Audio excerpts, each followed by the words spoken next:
we are looking at how to pronounce this Latin name, this scientific term. We'll be looking at how to say more medical terms too correctly, so stay tuned to the channel.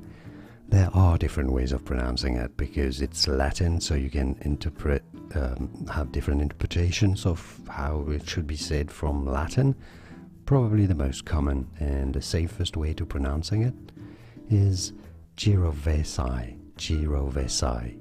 Although some might say it also as Jiroveci, some might pronounce it also as Jiroveci or Jiroveci, because in classical Latin a C normally pronounced like a K, but also if you push it, you should say that a V is pronounced like a U in Latin, so you could say it as Jiroveci or even Jiroveci. So you see, there are different ways of pronouncing it. Jiroveci is probably one of the common ones, I would say. And now you know. More videos for you here to learn more. Like this video if you found it useful. I do appreciate your support, it helps me a lot, and thanks for watching.